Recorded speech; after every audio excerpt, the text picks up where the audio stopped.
Bəli, hər vaxtınız xeyir olsun. Hər vaxtınız xeyir. Məhəmməd müəllim, Ukraynanın Rusiya hərbi bazalarına dron hücumundan sonra Putin Ukraynanın demək olar ki, hədəfindədir. Hər tez-tez hədələyir. Rusiyanın addımları bundan sonra necə olacaq? Ümumiyyətlə, indiki vəziyyətdə Rusiya-Ukrayna sülhə demirəmiş, danışıqlara nə qədər yaxındır?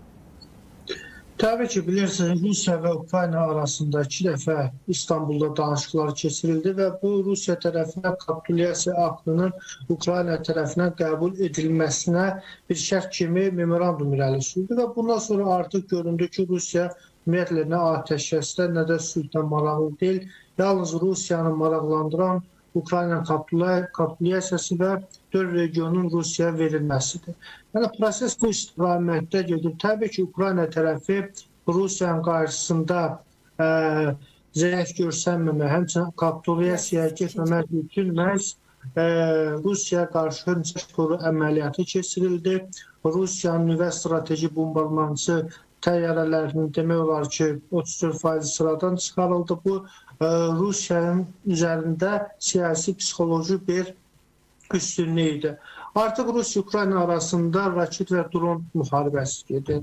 Faktiki olaraq sahədə tərəflər mövqe döyüşləri həyata keçirirlər və bu Ukrayna həyata keçirdiyi bu əməliyyat təbii ki, Ukraynanın təslim olmayacağını, müharibəni davam etdirəcəyini, həmçinin Qərbə göstərdi ki, Ukraynaya etimad edə bilərsiniz, Rusiya elə də güclü deyil. Əgər Ukraynaya kifayət qədər siz hərbi dəstək versəniz, Ukrayna müharibəni təbii ki, bitirə bilər. Necə bitirə bilər? Təbii ki, danışıqlarda Rusiya çox ciddi şəkildə güzəştlərə gedə bilər. Amma görürük ki, Qərbdən, xüsusilə Amerika Birləşmiş Ştatlarından kifayət qədər Ukraynaya dəstək yoxdur. Artıq düşünmürəm ki, bundan sonra hər hansı bir danışıqlar görüşdürə bilər. Və Rusiya tərəfi də, xüsusilə Rusiya prezidenti Vladimir Putin, ABŞ prezidenti Donald Trumpla telefonla danışdı. Həmçinin Roma Papası ilə də danışdı və Ukraynaya qarşı asimetrik cavab veriləcəyini vurguladı. Mən düşünmürəm ki, Ukraynaya qarşı daha da geniş miqyaslı əməliyyat yapılacaq.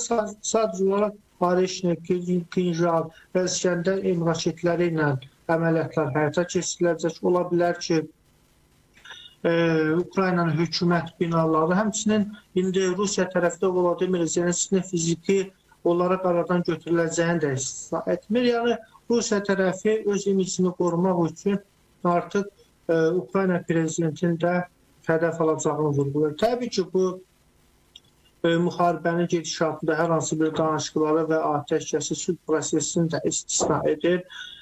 Amerika Birləşmiş Ştatlarının prezidenti də artıq bu proseslərdən müəyyən qədər geri çəkilir. Biz görürük ki, o Donald Trump Ukrayna və Rusiyaya sanksiyalar tətbiq edəcəyini qeyd edir. Yəni, təbii ki, bu...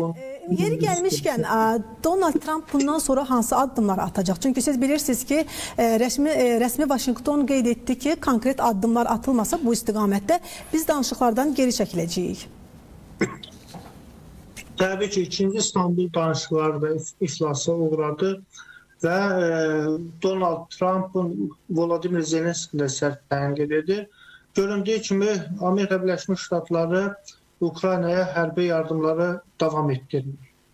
Düz Ukrayna nümayəndə heyəti artıq ABŞ-dadır, danışıqlar aparılır, amma Putin və Trump telefon danışıqdan sonra Donald Trump yenə də Ukrayna siyasətini sərtləşdirdi. Almaniyanın kansleri Friedrich Merz ABŞ-da olduğu danışıqlar aparıldı, o da ABŞ-dan kömək istədi. Düşünürəm ki, Donald Trump seyirci qalarsa, sanksiyalar tətbiq edərsə, təbii ki, Rusiya mövqeyi güclənə bilər və ABŞ-ın da beynəlxalq müstəvidə, həmçinin Avropada geosiyasi hərbi mövqeyi kifayət qədər zəifləyə bilər. Və göründüyü kimi, diqqət eləyək, Donald Trump Ukraynaya tənqidə yanaşdığına, Ukrayna hərbi yardımlar etmədiyinə görə artıq Trumpa da qarşı Elon Musk'ın əlinə müəyyən bir təxribatlar həyata keçirilir. Hətta onun impeachment məsələsi ortaya atılır, ona şantaj edici faktlar ortaya atılır, onu artıq təqib edirlər. Yəni, artıq bu gedişat da var. Çünki Donald Trump Rusiya qarşı hazırlanan sanksiyaları konqresdə qəbul olunmaması üstündə tapşırıq verdi. Yəni göründüyü kimi Donald Trump şəxsən Rusiyaya güzəştə getməyə hazırdır Ukraynanı. Donald Trump'a qalarsa Rusiya Ukrayna tamamilə götürər və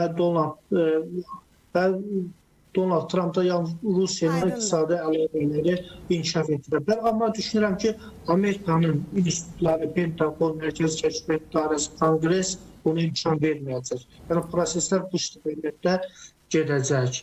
Amma düşünürəm ki, Avropa dövlətləri, xüsusilə Almaniya, Böyük Britaniya, Fransa kifayət qədər Ukraynaya kömək edəcəklər.